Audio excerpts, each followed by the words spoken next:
पाहूया दुपारच्या सत्रामध्ये विनय मात्रेचा निर्णय. गोलंदाज तयार. स्मिथ पारगावकर आलाय. पहिला चेंडू वाईट करतोय. एक अतिरिक्त रन धावसंख्या 1 ने पुढे जाईल. 6 बॉल आणि 30 धावांची गरज आहे. 5 षटकार मारावे लागतील. सध्याच्या घडीला आपण पाहिलं तर मयूर पाटील, ऋतिक पाटील आणि मयूर पाटील म्हटला की अगदी विस्फोटक फलंदाज आहे. बऱ्याच वेळेला 3 बॉलमध्ये 3, 4 बॉलमध्ये 4 असं अनेक वेळेला महापराक्रम आजपर्यंत मैदानामध्ये केलेत मयूर पाटीलनं, असं नाहीये. परंतु कुठेतरी मनामधून हरता कामा नये. प्रयत्नशील राहावं लागेल. भले मॅचचा रिझल्ट काही लागला तरी चालेल. जय पराजय, यश अपयश नाण्याच्या 2 बाजू आहेत. हे होणारच आहे. परंतु आपण प्रयत्नच केले नाहीत तर मात्र फार कठीण होऊ शकेल. अनादर वाईट बॉल. आणखीन एक अतिरिक्त रन. पारगावकर जास्त चेंडू फिरवतोय कदाचित आणि त्याचमुळे इकडे मात्र थोडासा चेंडू खराब होत असताना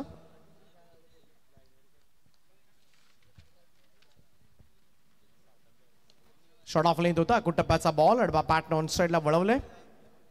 उलबे नोड मध्ये नेहमीच चर्चेत असणारं नाव पीबी सरचे स्वागत. All the best.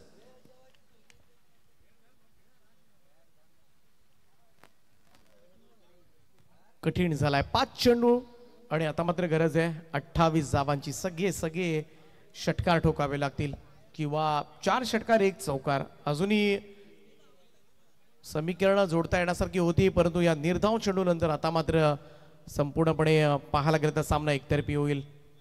Kalpesh Thakur हे सुद्धा नाव चर्चेत आहे सध्याच्या घडीला. फार मोठ्या प्रमाणामध्ये त्या नावाची चर्चा होते. हो चांगला स्ट्रोक आहे यावेळेस मात्र लॉंग ऑन क्लिअर केलाय. What a shot. Fabulous stroke. थोडासा उशीर झालाय परंतु येतोय षटकार.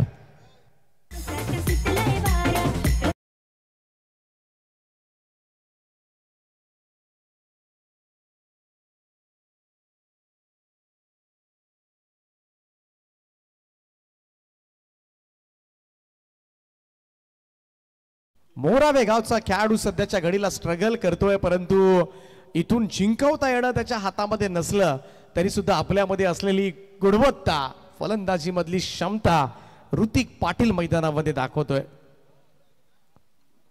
फुल टॉस आहे आणि तोही भिडकावून दिलाय कदाचित आणि तसंच घडतंय. अगदी समोरच्या दिशेला प्रयत्न झाले. प्रयत्नांना अपयश. ऋतिक पाटीलनं ठोकलाय. आणखीन एक षटकार.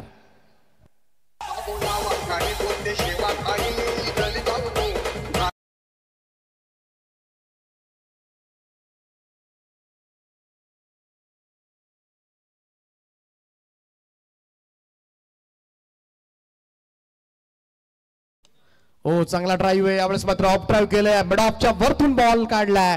लॉंग बाउंड्री लाईनच्या दिशेनं सुंदर असा ड्राईव्ह. बॉल सीमा पार 4.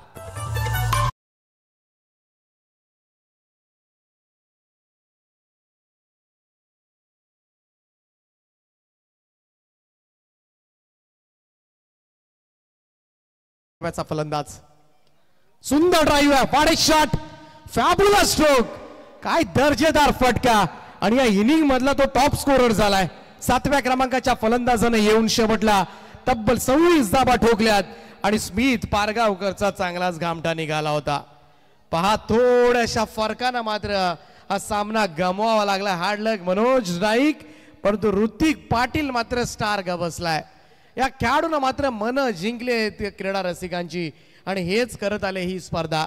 UNPL ने हेच केले पहिल्या पर्वापासून. अनेक अनोळख्या चेहऱ्यांना, अनेक पडद्याआड गेलेल्या चेहऱ्यांना मात्र उजेडामध्ये आणण्याचं कार्य या स्पर्धेने केलंय आणि 7व्या क्रमांकाच्या ऋतिक पाटीलने येऊन अवघ्या 7 बॉलमध्ये 26 धावांची खेळी